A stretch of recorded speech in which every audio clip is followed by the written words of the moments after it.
फसल बीमा योजना की स्ट्रेंथ क्या है? देखिए मैं आपको बताता हूं।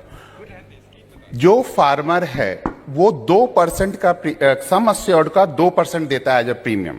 ठीक है, इसका मतलब है कि अगर 100 रुपए वो इन्वेस्ट करता है और 100 रुपए का उसका सम अश्योर्ड है, तो इसका मतलब है वो एज अ प्रीमियम सिर्फ 2 रुपए दे रहा है। अगर वो 50 साल तक 2 रुपए देता रहता है तो वो 100 रुपए दिया होगा, और ये उम्मीद में कि कभी ना कभी मुझे वो 100 रुपया एज अ क्लेम मिलेगा वापस।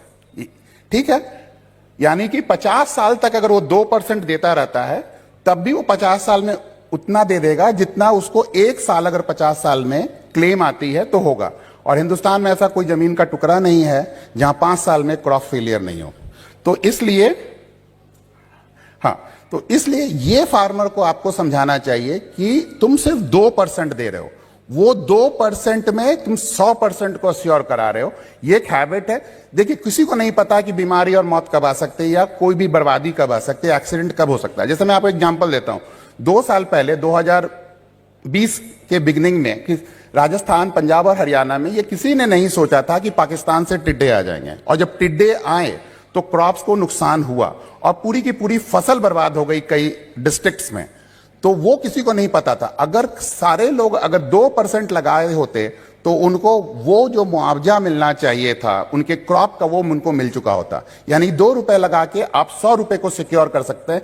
इससे अच्छा इंश्योरेंस का कोई प्रोडक्ट नहीं है। और यही कारण है कि जो राज्य तमिलनाडु, कर्नाटका, आंध्र प्रदेश बाहर हो गया, तेलंगाना, वहां भी बहुत काम होता था, वहां स्टेट अपनी स्कीम चलाती है, महाराष्ट्र, ये समझ गए हैं, इस चीज को समझ गए हैं, क्योंकि वो ज्यादा प्रोन टू फेलियर भी हैं, क्योंकि वहां पानी नहीं होती है या उस तरह के क्रॉप हैं। तो इसलिए वहां के लोग इस चीज को, समझदारी को समझ गए। ये शायद हमें अपने इलाके में जो नॉर्दर्न प्लेन्स है, जहां पर हमें बहुत उपजाऊ जमीन है, हमारे क्रॉप्स भी ऐसे हैं जो फेलियर के लिए नहीं है उस तरह से। अगर बिहार में बाढ़ भी आती है, बिहार वैसे भी पीएमएफबीवाई में नहीं है, लेकिन उस बाढ़ में भी वो धान और मछली उगाता है, तो वो एक अलग चीज है। लेकिन कई ऐसे जगह पे क्रॉप इंश्योरेंस इतने कम प्रीमियम में इतना बड़ा रिस्क कवरेज कहीं नहीं होता है। तो ये एक अच्छा चीज है। इसको इस तरह से समझाएंगे तो किसान बहुत अच्छे से समझ पाएगा। जो हमारे टॉप 3 स्टेट्स हैं पीएमएफबीवाई के, वो महाराष्ट्र, तमिलनाडु और कर्नाटका हैं। आप सबको फिर से मेरा बहुत बहुत धन्यवाद और आप लोगों को मेरा नमन। अगर आपको किसी प्रकार की किसी जानकारी चाहिए तो insurance@csc.gov.in पे लिख सकते हैं। आप मुझे भी ईमेल लिख सकते हैं। मेरा ईमेल आईडी atul.mohan@csc.gov.in। धन्यवाद, आप लोगों का बहुत बहुत धन्यवाद। Thank you.